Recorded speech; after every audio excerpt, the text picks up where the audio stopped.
Abbi Pilling, F1 Academy champion. How does it feel to go around and tell everyone, I am a champion? Surely you remind people at every opportunity. Yeah, I think everything I do, I'm like, I eat an apple and I'm like, oh, doing this first time as a champion. I'm, walking back into the house first time as a champion, sitting on the sofa. I've been doing that a little bit. But no, I think when I first got home, it was just a big relief. And it's kind of only sank in by the time I got back to the UK. It was all pretty crazy out in Abu Dhabi and Qatar. So yeah, really just happy to end the season on such a high. It must be weird to be a motor racing champion, because if you're like a wrestling champion or you're an Olympic champion, you have a belt or you have, a medal. Whereas when you're a champion in a car, you might used to get a rosette or whatever, or you might get a hat from a tyre sponsor, but you can't just take a trophy around, can you? Like, where is that trophy right now? I've not received it yet. What? Not until the awards later in January. So I've heard it's a really cool one. So I'm looking forward to putting it on the cabinet. But no, I think for me, anyway, I've said all year it's not about the prizes in the sense of the trophies and the hats. It's about the prize for being champion, the all paid for GB3 seat. That's what I've had my eyes on since I started this year in F1 Academy, and yeah, to have secured it, it's a big kind of pressure off my shoulders. When it comes to funding for race seats, when there is the prize of winning a championship and getting the next step paid for, that is such a huge opportunity, but also pressure on you, surely. Yeah, I mean, it's what everyone's after. Everyone's there to win, but not just to win, it's to get that prize, and it makes everyone that little bit hungrier. The value of it is, for me, is priceless. I think if I didn't win, who knows where I would have been. I definitely wouldn't have been doing GB3 next year if it wasn't for it. So that's been a big weight on my shoulders throughout the year, and it kind of got less and less the more points I managed to score, and the bigger I managed to extend the gap till. I think Singapore really put myself in a good position for the final two races, where I could go in and just focus on, I enjoyed all season, but focus on enjoying it and just doing what I've been doing, and it will come. When you have a dominant season where you win 9 races, whenever the season's on and I speak to drivers, they'll never tell me they're feeling confident or they're thinking, you know what, I might have won this championship or I might win this championship. Now it's all done and it's all tied up eventually after that slight delay in you becoming the champion.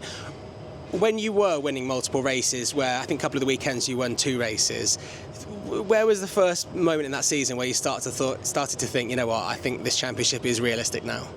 Yeah, I kept getting asked throughout the whole season. Netflix are following us about this year, and I had them following me asking, so you got this in the bag yet? And that was like Miami. I'm like, God, we're not even half through the season yet. And every time my response was, I'm not looking too far ahead. I'm just looking at the next race, doing everything I can do possible, and always reminding myself motorsport is unpredictable and anything can happen, whether it's in my control or not. I could have a failure or something. So yeah, I think I was really good all year keeping grounded, and I think that's why as well the performance was so good, and I managed to, I don't think I stood off the podium once this year. So yeah, constant reminders like that. But I think the only point where I kind of let myself think, hang on a second, I might have this, it was after Singapore. We had the double pole, won both the races, bridged the gap to 95 points, and there was only 112 points available to score, so that meant basically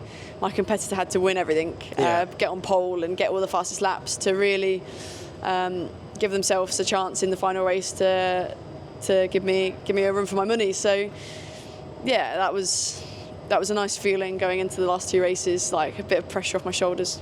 You could tell you've got racing driver mentality, because we're here at F1 Drive, obviously we can see in the background the track here, and I put in a pretty quick lap for me, and I thought, you know what, I could go pro. That's my mentality. I'd be celebrating if I did one good thing, whereas you have to pace yourself over a whole season. Which other drivers, were there drivers that you enjoyed more battling against? Because obviously, Dorian Pan was a fierce competitor out there, and other drivers had their moments too.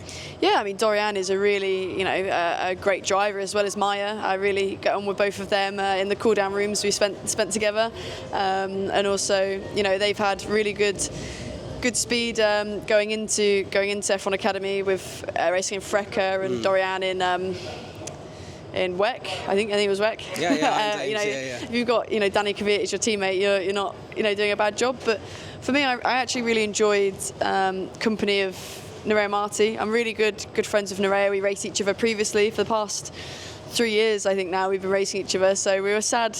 It was nice to end the season on the podium together, but we were sad to leave each other. And also sharing the track with Leah Block. I think she's a really, really great person, and also I think what she's doing, I can't commend her enough for going from rally to single seaters. It's not an easy transition to make. So yeah, looking forward to seeing what she can kind of get up to next year. And some of those drivers took part in the Formula E all-women's test, which was a huge moment for women drivers, but also for Formula E for putting it on and putting, you guys in the new car, the car that everyone is competing in this year.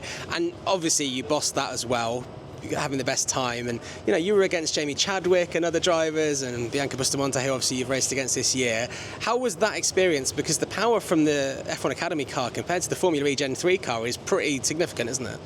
Yeah, it's incredible. The instant torque from the electric motor is nothing like I thought I'd ever experience. The all-wheel drive was really fun to get your head around as well, and yeah, I really enjoyed it because it was unfortunate, obviously, what happened, the change from Valencia to Madrid, and that gave me the added challenge with the Nissan Formula E team. They hadn't had any of their drivers set any data or do any development on that track, so it was a baptism of fire, really, because my first program in the simulator wasn't a nice, easy getting to grips with it. It was straight in, having to do a bit of development and figure out where some of the lift and coast zones needed to be for the boys for their testing program that they had prior, some setup things as well. So that was really fun, really intense, and I really enjoyed working with the team. It was nothing like I've ever really experienced before. I'm in F1 Academy, we're limited to 8 people for 3 cars to be able to work on the cars. Yeah. Whereas,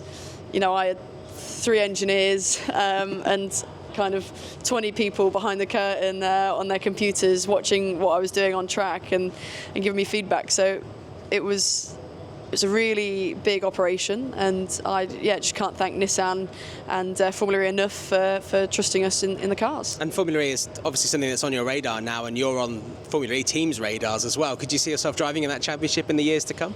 I've been following Formula E for quite a while. My manager, Alice Powell, is a development driver or reserve driver, something along those lines. She's heavily involved with Envision. She's very involved with Envision, and I'm always picking her brains when she comes back from the simulator, understanding kind of what goes on in the development, and also how to drive the cars and little bits that are different to let's say a motor combustion engine.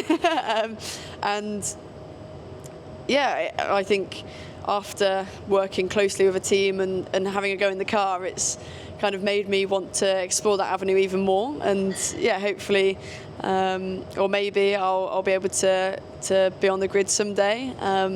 Who knows? It's when an opportunity comes, but at the moment the focus is still on Formula One. But if anything appealing comes my way, I wouldn't bat an eye. I'm sure there's a lot of interest. When you mentioned Alice, that was my next question, because obviously she's been hugely supportive for you. You've also raced against each other before. You did the Formula E test together. There's a lot of people behind the scenes that contribute to a championship win like you've had here, and I know you're having a bit of a party tonight here at F1 Drive, which is fantastic. It must be, after a long season with a lot going on with doing F4 as well, it must be nice to actually let your hair down and celebrate with those people that never really get the praise while you're getting all the glory. Yeah, I think I sounded like a broken record after every race. On the radio, I just kept saying thank you. I didn't know what else to say other than thank you, because although I'm the one there winning on top of the podium, taking the glory, I guess you want to call it. It's not just me that's put the work in. The race team, they've really been in my corner. Not just the race team, like also the team I've got around me. To help me with either PR or physically in the gym and so on and so forth. Alice managing me, keeping my life a bit more kind of sane and managed. It's all them people that have took pressures off in other places, or given me the equipment that I need to perform at my absolute best. That I'm here today at F1 Drive to show them my thanks, give them a little go in the go-karts, and have some food and drinks later this afternoon, just to show them how much I appreciate it. I mean, I've been saying all year I appreciate it so much, but I can't put it into words anymore. I need to give something back. The question is, I know you appreciate them. Do you appreciate them enough to let someone else win when you do get out on the track here at F1 Drive? Because all drivers want to win, whether it's a competitive race or not. It's always a competition. Yeah, no, I'm not gonna let anyone pass. Don't let Alice win. No, sure. Especially not Alice. No, if I get behind her, she's to watch out. Okay. Obviously, GB3 is coming up next. That was your prize for F1 Academy, and that's a huge step up from F4 level to F3 level. How well are you expecting to do, and what are your aims? I know you haven't really got in the car yet, but what are your aims for the GB3 Championship next year? Because it is one of the most competitive at that level in Europe. Yeah, I'm really looking forward to getting into the car. It's bigger, faster machinery. Bigger tyres next year as well, more downforce. The new car is looking really exciting. I'm at this point I'm just super giddy to get behind the wheel again, especially I think the past year or two I've been giddy to get behind something with downforce, so looking forward to it. And I don't know what to expect. It's nice to continue with Rodin Motorsport, the team that took me to the title this year in F1 Academy, to then continue with them that also won this year in GB3, and I think last year in GB3 with Callum and Louis Sharp. So I don't know what to expect, but I'm going to push myself, to my limit and put my heart on the line and show people what I'm made of. Well, we look forward to seeing what you can do in GB3. Let's block that out of your mind for tonight, because tonight's all about celebration. Congratulations, and when you get that trophy, make sure you put it somewhere very prominent so people know you are a champion. Yeah, I'll put it on the front door, and I'll put a padlock on it so everyone walking past sees it. That's it. Put it in a cabinet, yeah. Yeah.